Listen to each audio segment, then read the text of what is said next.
भीतर आपने देखा ही कि हम लोगों ने अलग अलग माध्यमों से हजारों नियुक्तियां दी, लगभग 50,000 से अधिक निजी क्षेत्र में और 10,000 से अधिक सरकारी नौकरी हम लोगों ने दे दिया।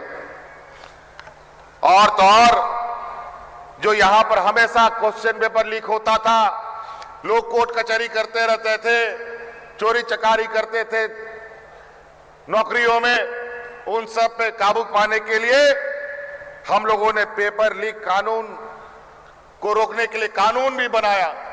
और इतना कड़ा कानून बनाया कि अगर कोई पेपर लीक करेगा तो इस तरीके से जेल जाएगा कि दोबारा वो नौकरी के लायक नहीं बचेगा।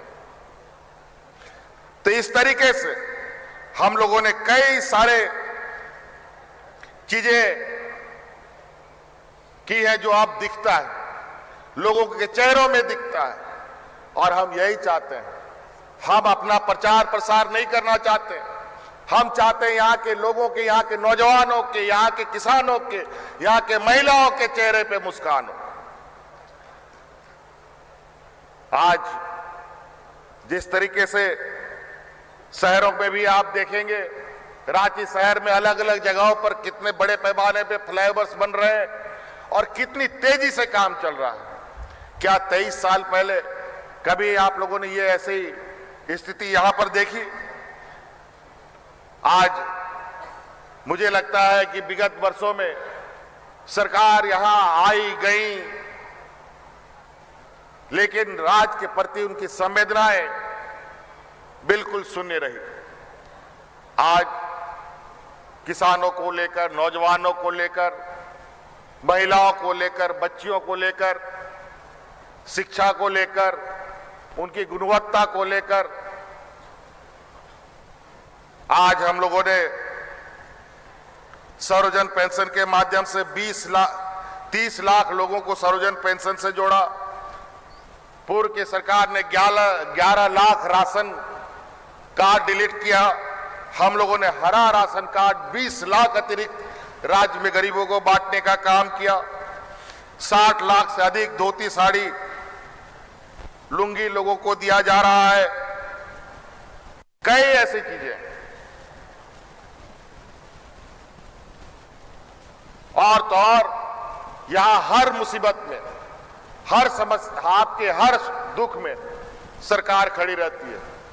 चाहे राज्य के अंदर कोई मजदूर की बात हो, कोई ग्रामीण की बात हो, कोई किसान की बात हो, चाहे राज्य के बाहर की बात हो। आप लोगों ने कल परसों ये खबर में सुना, उत्तराखंड में एक टनल बन रहा था, वहां 12-13 मजदूर हमारे अंदर जाके फंस गए।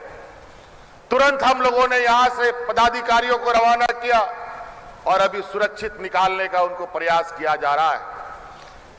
जिस तरीके से कोरोना में हम लोगों ने अपने मजदूरों को, ये देश का पहला राज्य है जहां मजदूरों को मरने के लिए नहीं बल्कि सुरक्षित उनके घरों में पहुंचाने का काम किया था।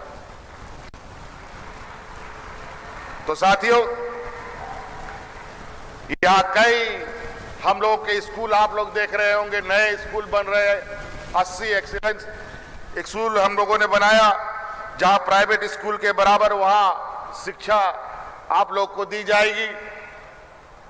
आप लोगों के जो वेलफेयर के कल्याण विभाग के हॉस्टल हुआ करते थे, वो एक बार बनने के बाद कभी दोबारा उसमें रंगाई पुताई नहीं हुआ, कभी नहीं हुआ।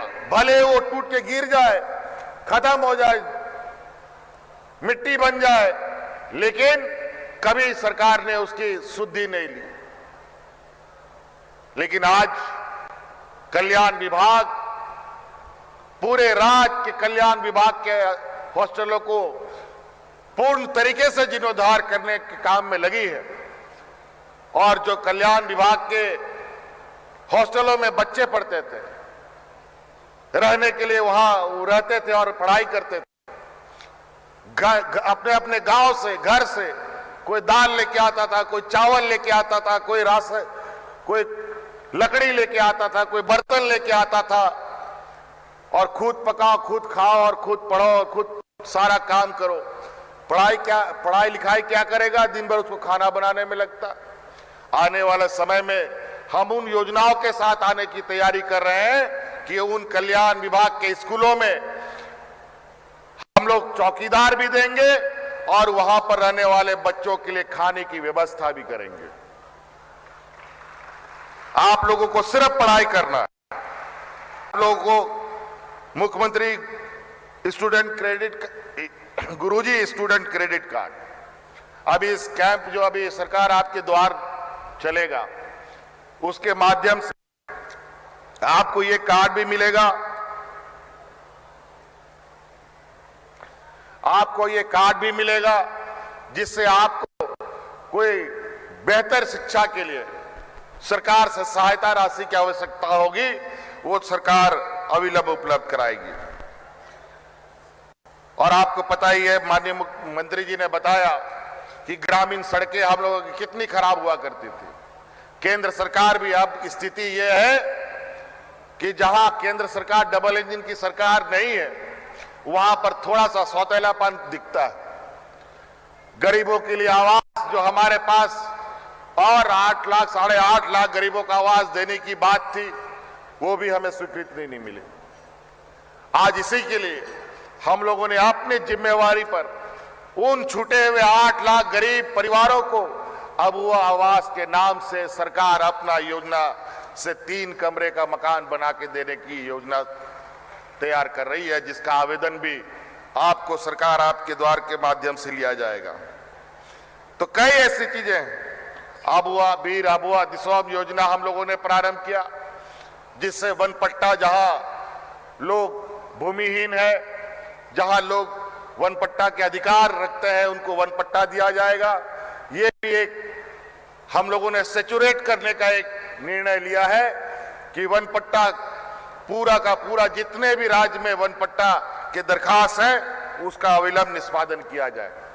तो कई ऐसी बातें हैं जिसको अगर हम अभी भी कहें, जैसा मंत्री जी ने कहा, तो हमें बहुत समय लगेगा, क्योंकि आप लोग सुबह से ही इंतजार कर रहे हैं, इसलिए बहुत ज्यादा नहीं कहते हुए अभी हमारे आदरणीय मुख्य अतिथि गवर्नर साहब जी को भी बोलना है।